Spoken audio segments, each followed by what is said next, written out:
আমরা কি বিফলে যাব না সফল হব? আমরা কি ব্যর্থ হতে চাই না সফল হতে চাই?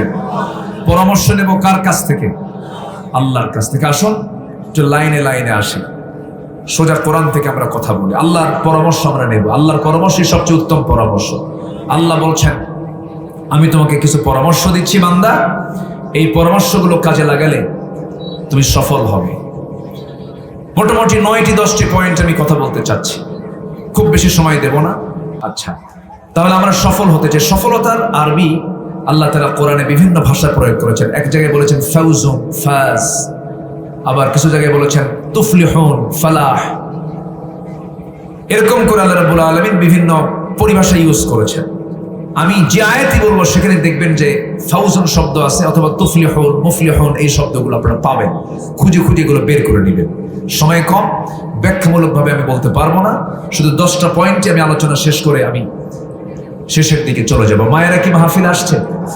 নাম্বার 1, সফল যদি হতে চাও আল্লাহ বলছেন ভালো করে ঈমান আনো, নেক আমল করো। হয়তো বলবেন হুজুর এত সস্তা কথা বললেন, ঈমান তো আমার বাপ শুদ্ধ আনছে, আমার বাপও ঈমানদার, আমিও ঈমানদার, এটা কোনো কথা হলো নাকি? এটা কি বললেন আপনি? এটা 1 নম্বরে নিয়ে আসলেন।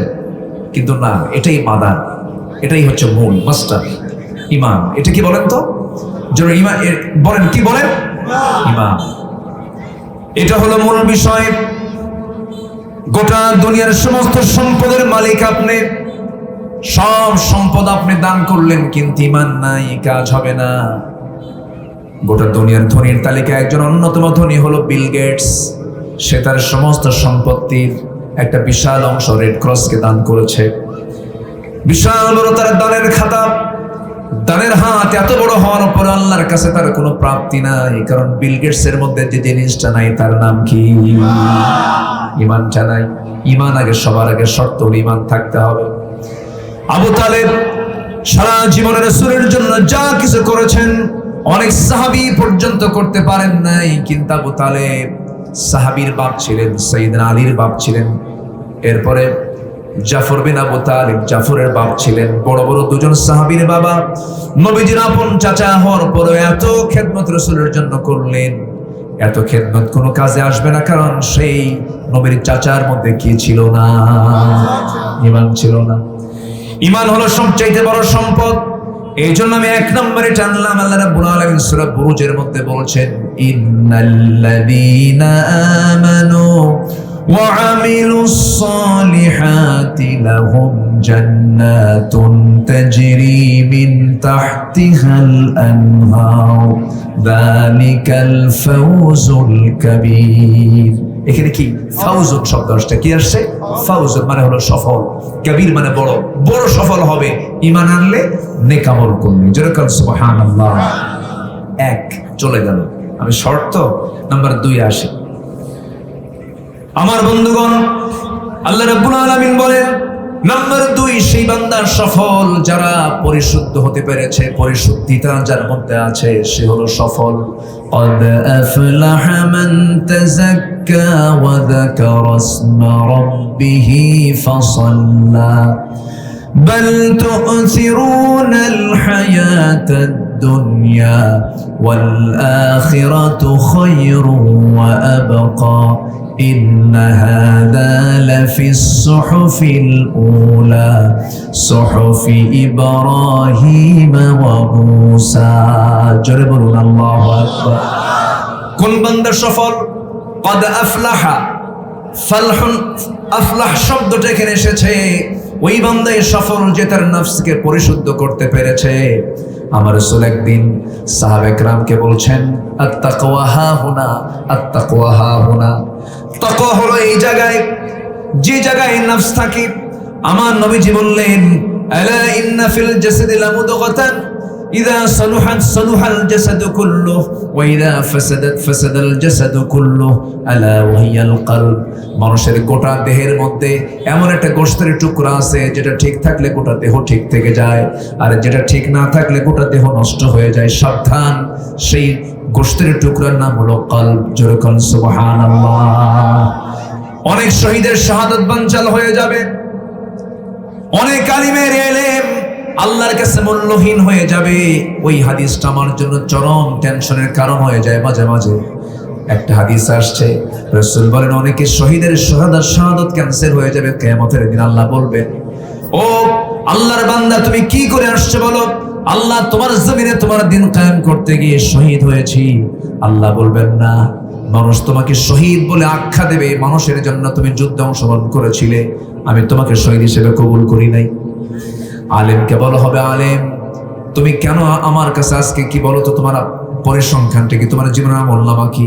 আলেম বলবে তোমার খুশির জন্য দিন অর্জন করেছি। না না, মানুষ তোমাকে বাহবা বলবে, তোমার প্রশংসা করবে, মানুষের প্রশংসার জন্য তুমি এমন আলেম হয়েছো, এলেম হাসিল করেছো, যাও জাহান্নামে। দানবীরকে বলা হবে, দানবীর কিসের জন্য দান করেছো? আল্লাহ তোমার প্রতি তোমার খুশির জন্য দান করেছে। না না, নাম না বললে তোমার মন খারাপ হয়ে যেত, তুমি মানুষের জন্য দান করেছো, আজকে তুমি জাহান্নামে চলে যাও। আমার বন্ধুগণ, এই জন্য সবার আগে, সব আমল কবুল হওয়ার আগে কি শুদ্ধ হওয়া দরকার? বলেন কি? নফসটা শুদ্ধ হওয়া দরকার। قد أفلح من زكاها وقد خاب من دساها। আমার বন্ধুগণ, সফল হওয়ার জন্য নফসকে পরিশুদ্ধ করতে হবে। নফসের আমরা প্রায় শুনি, নফসকে বোঝানোর জন্য আমরা তিনটা পরিভাষা কোরআনে আছে, নফস, রূহ, কলব। নফস, রূহ, কলব, তিনটা জিনিসকে আমরা পাই। আল্লাহ রাব্বুল আলামিন এক জায়গায় বলছেন, ইয়া আইয়াতুহান নাফসুল মুতমাইন্নাতু রজিই ইলা রাব্বিকি রাদিয়াতাম মারদিয়াহ ফাদখুলি ফি ইবাদি ওয়াদখুলি জান্নাতি। হে প্রশান্ত আত্মা, হে নফস। আরেকটা হলো ইয়াসআলুনাকা আনির রূহ কুলির রূহু মিন আমরি রাব্বি। হে রাসূল, রূহ সম্পর্কে আপনাকে প্রশ্ন করবে। হে রাসূল, আপনি বলে দেন রূহটা কি? রূহ আমার রবের নির্দেশে চলে। জোরে বলি সুবহানাল্লাহ। আমার বন্ধুগণ, নফস হলো ইহকালীন চেতনা। নফসটা হচ্ছে ইহকালীন চেতনা। আইন প্রণয়ন বিভাগ, লেজিসলেটিভ। রূহটা হলো প্রশাসন বিভাগ, অ্যাডমিনিস্ট্রেটিভ। এরপরে কলবটা হলো ফেডারেটিভ, বাস্তবায়ন বিভাগ। নফস খারাপ কিছু চায়, নফসের চাওয়াটা খারাপ। নফস চায় হিংসা করতে, নফস চায় জমির আইল ঠেলতে, নফস চায় অমুকের সঙ্গে মারামারি করতে, নফস চায় রাগারাগি করতে। নফসের প্রথম পদক্ষেপটা হলো খারাপ, কিন্তু করা যাবে না। রূহ এখানে বাধা দেয়। আল্লাহু আকবার বলেন। রূহ এখানে বাধা দিয়ে ফেলে। রূহের কাজ হলো পরকালীন চেতনা। সেই নফসকে বলে না না, এটা করা যাবে না। আমার বন্ধুগণ, নফসের খারাপ কিছু দিক হলো লোভ, লালসা। নাম্বার 2 হলো অতি লোভ, বেশি আশা করা। নাম্বার 3 হলো রাগ এবং ক্রোধ। নাম্বার 4 হলো মিথ্যা কথা বলা। নাম্বার 5 হলো গীবত, পরনিন্দা করা। নাম্বার 6 হলো হাসাদ, হিংসা বিদ্বেষ করা। নাম্বার 6 হলো কৃপণতা করা। নাম্বার 8 হলো রিয়া বা লোক দেখানো কাজ করা। নাম্বার 9 হলো নিজের পছন্দই বড় পছন্দ, এরকম জাতীয়। নাম্বার 10 হলো কিবির, অহংকার করা। নাম্বার 11 হলো পরশ্রী কাতরতা। নাম্বার 12 হলো হুব্বে মাল, দুনিয়ার সম্পদের প্রতি অতি আসক্তি। নাম্বার 13 হলো সম্মানের লোভ, সম্মান পাওয়ার জন্য খুব লোভী অবস্থায় থাকে। এমন লোক আছে না নাই? বলেন, আমার সম্মান করুক। নাম্বার 14 হলো হুব্বে দুনিয়া, দুনিয়ার প্রতি মোহ, অতিরিক্ত আকাঙ্ক্ষা। আমার বন্ধুর এই সমস্ত খারাপ স্বভাবের লোক তো মনে হয় বাংলার জমিনে নাই। আসতে বলবেন না, আছে না নাই? আছে না নাই? হিংসা করে, আরেকজনের সম্পত্তি, আরেকজন জমি কেনে, আরেকজনের ঘুম হয় না। হাই রে, ওই জমি ও কিনছে, সারা রাত টেনশনে ঘুম নাই। এরকম লোক তোমার সাথ কিরাই নাই। এরকম হিংসা যদি আসে, ভাববেন আপনার ইমানের মধ্যে ক্যান্সার ঢুকে গেছে। হিংসা একজন ইমানদারের মধ্যে কখনো হিংসা আসতে পারে না। আল্লাহ তুমি তাকে সম্পদ দিয়েছো, আমাকেও সম্পদ দিয়ে দাও। ইমানদারের হৃদয় হবে আকাশের মতো। কিসের মতো বলেন? আকাশের মতো সে উদার হয়ে যাবে, হিংসুক হওয়া যাবে না। কারণ ক্বালা ইয়াকুম ফিল হাসাদ ফাইনাল হাসাদা ইয়াকুলুল হাসানাতি কামা তাকুলুন নারুল হাতাব। হিংসা থেকে দূরে থাকো, কারণ হিংসা একটা আগুন যেমন কাঠখণ্ডকে জ্বালিয়ে ভস্ম করে দেয়, হিংসা মানুষের সমস্ত আমলগুলো পুড়ে শেষ করে দেয়। জোরে কোন নাউযুবিল্লাহ। আগের যুগের মানুষ ঘোড়া নিয়ে বিয়ে করতো। কি নিয়ে? ঘোড়া নিয়ে বিয়ে করতো না? তো ঘোড়া নাই, গ্রামে এক মুরব্বীর ঘোড়া আছে। তো এক যুবক বিয়ে করবে, গেছে মুরব্বীর কাছে গিয়ে বলছে, চাচা আমার অমুক দিন বিয়া, দেখুন তো আমার জন্য একটা ঘোড়া ম্যানেজ করে দেওয়া যায় কিনা, আপনি আমার ঘোড়াটা দিলে আমার বিয়ের দিনটা সুবিধা হতো। তো বুড়া চাচার একটু রাগ ছিল এই যুবকের উপরে, বললো, যা তুই তো বেয়াদব, তোরে ঘোড়া দেবই না, যা। মনটা খারাপ করে চলে আসছে। তো বরাতের রাত্রে, কিসের রাত? বরাত। বরাত আগামীকালকে বরাত না? হ্যাঁ, এই জন্য বলতেছি, মানে জাস্ট একটা এক্সাম্পল, রূপক ভাষায় বলছি। কদর রাত সামনে আসছে। কদর রাত্রে গিয়ে দোয়া করতেছে, যাকে ঘোড়া দেয় নাই, যে বিয়ে করবে, কদর রাতে দোয়া করতেছে, আল্লাহ জীবনে তোমার কাছে তেমন কিছু চাই নাই, আজকে আমার জন্য কিছু চাবো না, আমার খুব কষ্ট হচ্ছে, আল্লাহ দয়া কইরা যেন ওই বুড়ার ঘোড়াটা যেন আজকের মধ্যে মরে। কি কথা কি বুঝতেছে? আজকের মধ্যেই যেন ঘোড়াটা মরে। এই দোয়া করে মসজিদ থেকে বের হয়ে চলে আসছে। বাড়িতে এসে দেখে মার চোখে পানি, তার মা কাঁদে। কে মা, তুমি কাঁদো কেন? কি হয়েছে? কে বাবা, বলিস না, তোর গরুটা মরে গেছে। কি মরছে? তোর মরা কিন্তু ঠিকই মরছে। মালাকুল মউত কি আশা বাদ দিয়েছে? মালাকুল মউত কিন্তু ঠিকই আসছে, কিন্তু ঘোড়ার কাছে গেছে না গরুর কাছে গেছে? কার গরু? বলেন, যে দোয়া করছে, বদদুয়াকারীর দোয়া ওর ঘরেই চলে আসছে। Just example. হিংসা করলে হিংসার আগুনে নিজেই জ্বলে সারখার হয়ে যাবেন, অন্যের কোনো ক্ষতি হবে না। এগুলো করা যাবে, এগুলো নাফসের সমস্যা। এগুলো কিসের সমস্যা? নাফস সমস্যা। এগুলোকে আমরা ঠিক করে নেব। জোরে বলি ইনশাআল্লাহ।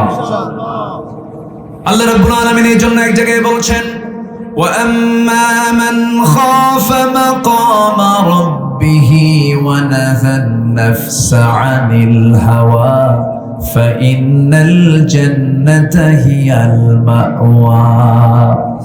যার দিলের মাকামে আল্লাহর ভয়টা জাগ্রত হয়ে যাবে, তার কোনো টেনশন নাই, তার কোনো ভয় নাই, এবং যে নাফসের বিরুদ্ধে চলবে, নাফসের দাসত্ব করবে না, তার জন্য জান্নাতের মাওয়া। জোরে বলি সুবহানাল্লাহ।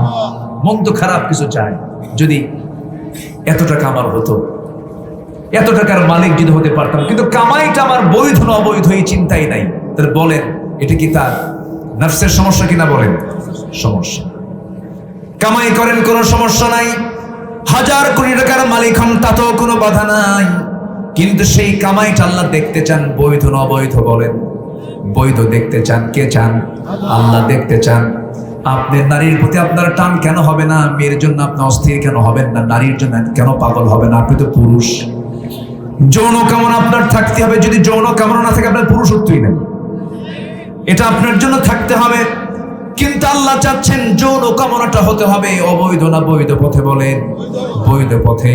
বিয়া করো, কোনো সমস্যা নাই, বিয়া কইরা ইজাব কবুল করে নিয়ে বউটাকে রানী বানায়া বাড়িতে নিয়ে আসো, পুরো সমাজে এলান করে দে, এটা আমার বউ। আল্লাহ বলছেন ওই মুহাব্বতের মধ্যে আমি আল্লাহর রহমত দিয়ে দেব। সুবহানাল্লাহ। মাওয়াদ্দাতাও ওয়া রাহমা। আপনি কি জানেন আপনি যা কামাই করছেন কোন জায়গা থেকে আসতেছে এবং কোথায় ব্যয় হচ্ছে? এটার জবাব না দেওয়া পর্যন্ত এক কদম হাসরের দিন আপনি নড়তে পারবেন না। মিন আইনা ইকতাসাবাহু, কোথা থেকে কামাই হলো, কোথায় গিয়ে খরচ হলো, এটার জবাব একটা একটা করে নেবেন তিনি কে? আল্লাহ। শুকনা মরিচ খাওয়া ভালো, সাদাবাজি করা ভালো না, ঠিক কিনা কম? শুকনা মরিচ খাওয়া ভালো, জমির আইল ঠেলে এই 2 নম্বরই করা ভালো না। মিথ্যা ধোঁকাবাজি করে যা করবেন সব শেষ হয়ে যাবে। হারামের কোনো আরাম থাকে না। দেখেন না, গরিবের বাচ্চা হয়, কোনো অপারেশন লাগে না। অপারেশন লাগে? বছরের এই মাথা ও মাথা মিলে একসাথে বছরে 3-4টা বাচ্চা হয়, জোড়া জোড়া হয়। কি হয়? জোড়া জোড়া হয়, কোনো অপারেশন নাই, কিচ্ছু নাই। কিন্তু ধনী লোকের সন্তান হতে নিয়ে কত সমস্যা। আচ্ছা বলেন তো, গরিবের বাচ্চা বেশি না ধনীর বাচ্চা বেশি? বলেন বলেন বলেন। গরিবের বাচ্চাই বেশি। খায় বেশি কে বলেন, ধনী না গরিব? হ্যাঁ, গরিব বেশি খায়, ধনী তো খাইতেই পারে না। ও তো শুধু চাট নিয়ে বসে, চাট নিয়ে বসে বলে যে এই দেখো তো কি খাওয়া যাবে। 1 কেজি আঙ্গুর একটা খায়। এখন সহকারী কয় স্যার আর একটাও খাওয়া যাবে না, ইনসুলিন। ঠিক আছে না? একটা খাইয়া আঙ্গুরের সেই থোকা থোকা আঙ্গুর, 1 কেজি আঙ্গুরের দিকে ফকিরের মতো চায় থাকে। হাই রে কপাল রে, খাইতে পারলো। সন্তান হয় না, 20 বছর পর একটা বাচ্চা হয়েছে। সে বাচ্চা তাও নর্মাল পজিশন না, বেকায়দা, উল্টা। তাও দেশে অপারেশন হবে না, যেতে হবে থাইল্যান্ড। কোথায় যেতে হবে? থাইল্যান্ডে গেছে। বাচ্চা কাচ্চা হওয়ার পর নাক দিয়ে অক্সিজেন যায় না, পারতেছে না, লাইফ সাপোর্ট আইসিইউতে নিতে হবে। আইসিইউতে নিয়ে কোনো মতো জীবনটা ফিরে পাইছে। দেশে এসে দেখে ছায়া থেকে একদিক, নজর আরেক দিক, মানে সব ঠিক নেই। আমি কি ভুল বলতেছি? এই জন্য যেখানে হারাম আছে সেখানে শান্তি নাই, যেখানে হালাল আছে সেখানে শান্তি আছে। আমরা হালালে থাকবো। জোরে বলি ইনশাআল্লাহ, জোরে বলি ইনশাআল্লাহ। এই জন্য আগে কিসের ট্রিটমেন্ট করতে হবে? নফসের। বলেন কিসের বলেন? নফসের ট্রিটমেন্ট করতে হবে। নফস নারী চায়, গাড়ি চায়, বাড়ি চায়, সবকিছু চায়, কিন্তু না, সব চাইলে হবে না, বৈধ পথে আয়। নফসের ট্রিটমেন্ট করতে হবে। নফসের ট্রিটমেন্ট করবো আমরা কি দিয়া বলেন তো? কি দিয়া? কোরআন দ্বারা ট্রিটমেন্ট করবো না, করা যাবে না। নারীর দিকে তাকাবো না আমি কেন? আমার তো বউ আছে, আমি অন্য নারীর দিকে তাকাবো কেন? আমার জন্য হারাম। আল্লাহ রাব্বুল আলামিন নারী ফিতনা থেকে বাঁচার জন্য আল্লাহ রাব্বুল আলামিন বহু এক্সাম্পল দিয়েছেন। তবে হ্যাঁ, নারী কিন্তু বড় একটা বিষয়। আমার মায়েরা মন খারাপ করবেন না, আমি আপনাকে যদিও নারী ফিতনা বলছি, কিন্তু এটা আপনাকে গালি দেওয়া নয়, একটু বোঝার চেষ্টা করতে হবে।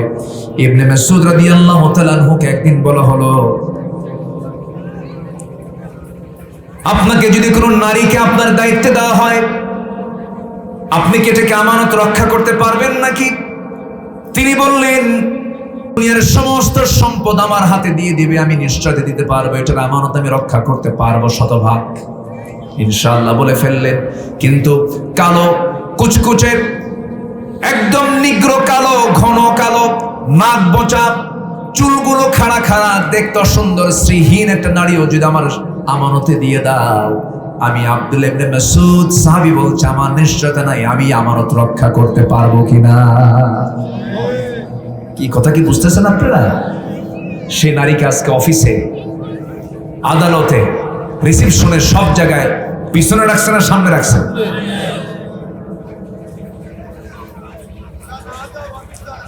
ওটা না হলে অফিসে চলে না। হ্যাঁ, ওই যে একটু রিসেপশনে বসে চুলটা ছেড়ে দিয়া, লাল লিপস্টিক ওলা ঠোঁট দিয়া, একটু মুস্কি মেরে একটা সালাম, আসসালামু আলাইকুম, এইরকম একটা মুস্কি হাসিয়ে না মারলে কি আর রোমান্স হয়?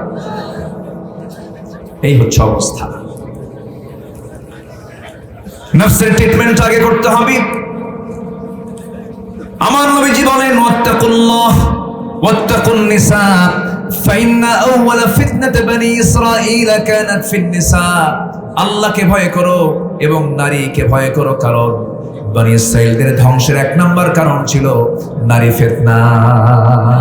বহু বুজুর্গি চলে গেছে। এই জন্য এই বিষয় থেকে আমি এই কথাগুলো কি বলার দরকার আছে ভাই? বলার দরকার আছে কিনা বলেন? আমরা এখন জাতি হিসাবে আদর্শ জাতি হব, জোরে বলি ইনশাআল্লাহ। শুধু অবৈধ ইনকাম থেকে এবং নারীর অনিষ্ট থেকে বাঁচতে হবে। এই দুইটা চরিত্র যার ঠিক থাকবে, war women and wine, war women and wine, যাবতীয় মাদক থেকে, নারী ফিতনা থেকে, গন্ডগোল থেকে, ওয়ার মানে যুদ্ধ, বা নানা ফিতনা, নানা গন্ডগোল থেকে, সবকিছু থেকে, এই 3টা ডাব্লু থেকে আমরা যদি মুক্ত থাকতে পারি, আল্লাহর কসম, এপারে দুনিয়া ও পারে জান্নাত, জোরে বলি সুবহানাল্লাহ। এই জন্য নফসের ট্রিটমেন্ট করতে হবে। নফস অনেক কিছু চায়। আল্লাহ রাব্বুল আলামিন ইউসুফ আলাইহিস সালাতু ওয়াস সালামকে এই প্রসঙ্গে টেনে আনলেন। সূরা ইউসুফ আছে না নাই? সূরা ইউসুফ একমাত্র সূরা যে সূরাতে আল্লাহ রাব্বুল আলামিন একটানা একজন নবীর ইতিহাস ধারাবাহিক ভাবে টেনেছেন, তাই না? একটানা একভাবে ধারাবাহিক টেনেছেন সূরা ইউসুফ। যদি কখনো সময় পাই, কখনো এইদিকে আসার একটানা আলোচনা করব এই সূরা ইউসুফের উপরে, জোরে বলি ইনশাআল্লাহ। আজকে তো সময় নাই, যে কোরআনের একটা মজা আছে, এখন তো মজা করে আলোচনা শোনার সময়, কেউ তার বাধা দেওয়ার নাই। আসতে কোন কেন কেউ তো নাই, আর কি ঠিক কিনা? কত কি করেছে। আমরা তাফসীর মাহফিল আল্লামা সাঈদীর জন্য দোয়া না করলে কৃপণতা হয়ে যাবে। দোয়া করার দরকার আছে না নাই? এই তাফসীর মাহফিলের এই প্ল্যাটফর্ম এই বাংলাদেশে একজন ব্যক্তি তৈরি করেছেন, আল্লামা সাঈদ রাহিমাহুল্লাহ। সেই লোকটাকে খুন করা হয়েছে, চিকিৎসার নাম করে জেলখানা থেকে বের করে দিল্লির প্রেসক্রিপশনে তাকে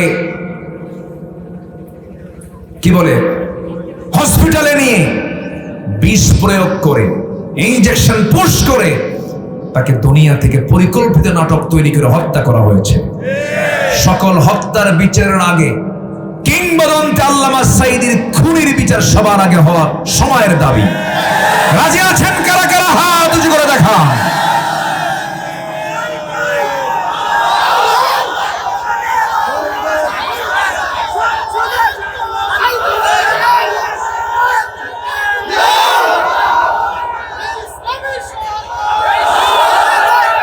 আল্লাহ কবুল করুন, জোরে বলে আমিন, আরো জোরে আমিন।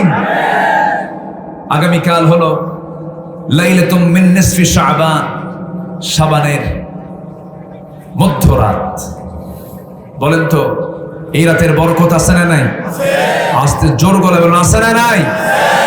কিছু ফতুয়া, কিছু মুফতি বের হয়েছে আমার দেশে, খালি পেঁচ লাগায়, আছে না নাই বলেন তো? এখন তো ফতুয়া দিতে তো আর বেশি কিছু লাগে না। এই যে ইউটিউব আছে, হাইব্রিড বক্তা। কি বক্তা? হাইব্রিড, বুঝলেন তো? হঠাৎ করে পড়া নাই, শোনা নাই, একাডেমিক কোনো সার্টিফিকেট নেই, একটা ফতুয়া দিতে যে কত সময় লাগে। একটা মেডিকেল অপারেশন করতে গেলে মেডিকেল টিম লাগে, বোর্ড লাগে। ইঞ্জিনিয়ারিং একটা প্ল্যান দিতে গেলে 4-5টি ইঞ্জিনিয়ার এক জায়গায় হয়ে বসে, এরপরে আর্কিটেক্ট ইঞ্জিনিয়ার বলেন, সিভিল ইঞ্জিনিয়ার বলেন, তার একটা প্ল্যান দিয়ে দেয়। ডাক্তার অপারেশনের আগে 8-10 জন নিয়ে বসে। আমার দেশের মুফতিরা কি তাই? ওই যে ইউটিউব নিয়ে বসে, কিয়ামত পর্যন্ত হরতাল হারাম। শুনছেন আপনারা? শুনছেন? দিয়ে দিন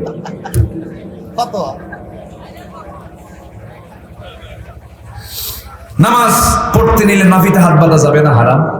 আরেকজন করে বুকে হাত বাঁধা যাবে না, হারাম। বাঁধবে কোথায়? একজন কইছে নাভিতে হাত বাঁধা যাবে না, হারাম। আরেকজন কইছে বুকে হাত বাঁধা যাবে না, এটা হারাম। আর সলিমুদ্দিন নামাজ পড়তে নিয়ে আর খুঁজে পাচ্ছেন, নাভি তো হারাম, বুকেও হারাম, হাত নিছে আল্লাহু আকবার কপালে, কোথায় নিছে? এই হলো ফতুয়ার ফলাফল। কিছু ফতুয়া সন্ত্রাস আমার দেশে আছে না নাই? রাষ্ট্র ক্ষমতা ইসলাম যাক, ওই ফতুয়া সন্ত্রাসটা চায় না। এরকম কিছু ফতুয়া সন্ত্রাসী আছে না নাই? হক ইসলামী দল কোনটা ওরা খুঁজে পায় না। ওরা বলে ওটা তো ইসলামী দলই না। তোমারটা কোন কচু? তোমারটা কোন কচু তোমার? ইমাম ইবনে তাইমিয়া রাহিমাহুল্লাহ বলেছেন, একটা যুগের ভিতরে, একটা জনপদের ভিতরে হক দল যদি খুঁজে বের করতে চাও, লক্ষ্য রাখতে হবে যে ইসলামী দলের দিকে বাতিল শক্তির নজরদারি বেশি থাকে, যে দলে মাজলুম লোক বেশি, যে দলের শহীদের কাতার বেশি, বাতিলের বন্দীগীর নল ত্যাগ করা যে দলের দিকে, সেই দল হচ্ছে একমাত্র হক দল। বুঝে নেন, অঙ্ক কষে নেন, কোনটা হক দল। তাহলে ফতুয়া মারো না।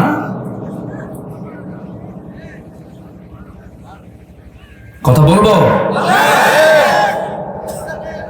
আমাদের নামাজের ফতুয়া নাভি বুকের হাত মাসলাকে দরকার না, সুদ বন্ধ করা দরকার।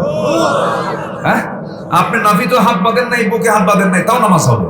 আল্লাহু আকবার ছেড়ে দিচ্ছেন, তাও নামাজ হবে। হবে না? আমার সাথে এক হাজি গেছে হজ করতে। তুমি নামাজে দাঁড়াইছে, আমার পাশে এক নাইজেরিয়ান নিগ্রো কালো, ওর নামাজ আল্লাহু আকবার, হাত ছেড়ে দিচ্ছে। নামাজ শেষ করে এখন ওই মুসল্লিকে, হুজুর এর নামাজ কি? কিন্তু তুই ফতুয়া দিতে আসছিস না, শুধু দেখবি, শুধু কোনো ফতুয়া দিবি না। এখানে বহু মুফতি আছে, দেখতেছে এটা জায়েজ আছে, তুই আবার প্রশ্ন করিস কেন? এ জাতিরও সমস্যা আছে, এ জাতিরও সমস্যা আছে না নাই? এমনি প্রশ্ন কর। এত প্রশ্ন কেন? প্রশ্ন বেশি করেছে বনি ইসরাইলরা। আমাদের কথা একটাই, সুদ আগে বন্ধ হতে হবে, জেনার লাইসেন্স বন্ধ করতে হবে, মদের আইন নিষিদ্ধ করতে হবে। সব সরকার দেখা শেষ, আগামী সরকার নামাজের সরকার আমরা দেখতে চাই। রাজি আছেন কারা কারা? হাত উঁচু করে দেখা।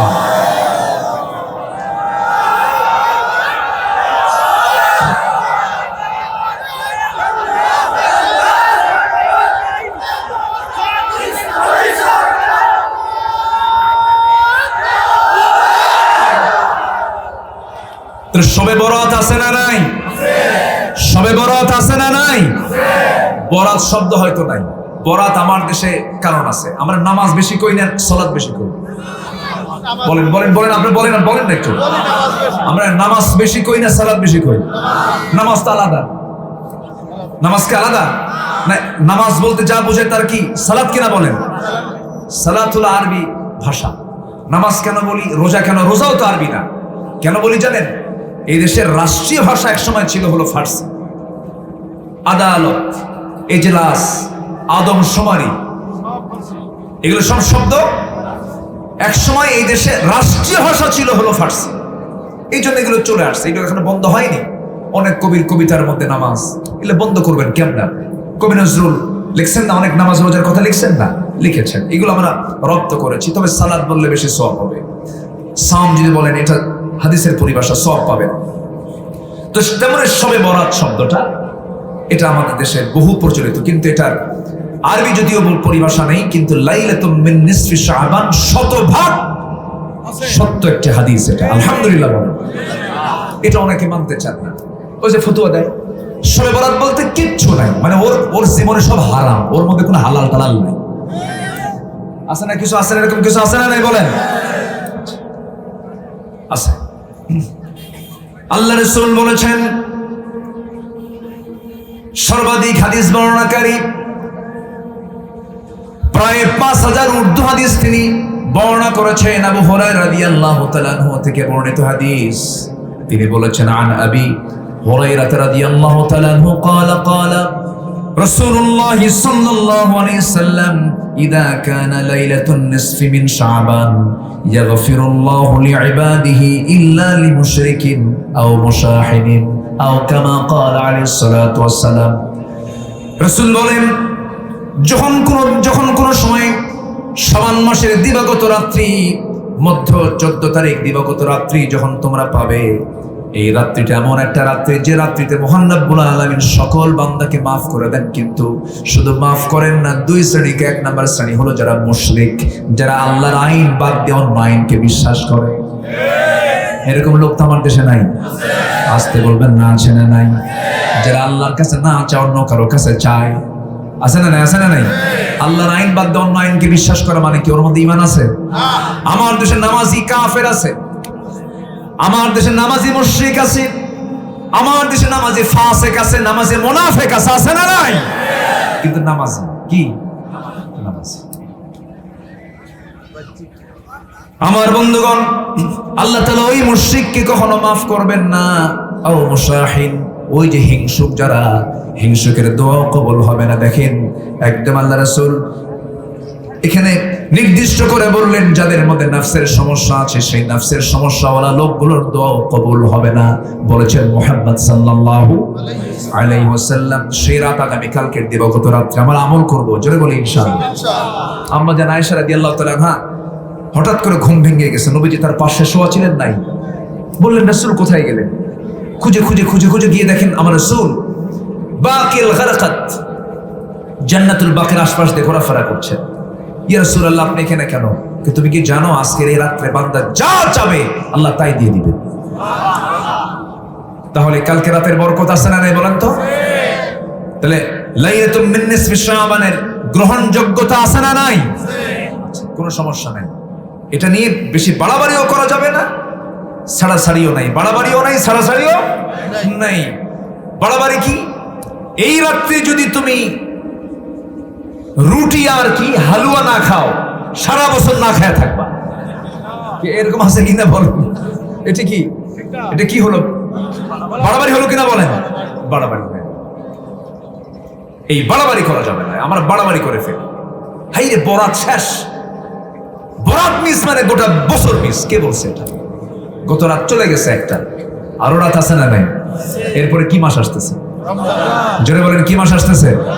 রমজানের বরকত মনে হয় এটার সাথে কম। রমজানের এক রাত একদম আল্লাহ পাক একটা রাতের নামে সূরা নাযিল করে, সূরাতুল কদর। সূরাতুল কদর এবং সূরা দুখানের ইন্না আনজালনাহু ফি লাইলাতিন মুবারাকা বলে দিয়েছেন। রমজান তো টোটালি বরকত। আমার নবীজি গামছা বেঁধে আমলে নামতেন এবং শাবান মাসে সবচেয়ে বেশি রোজা রেখেছেন মুহাম্মদ সাল্লাল্লাহু আলাইহি ওয়াসাল্লাম।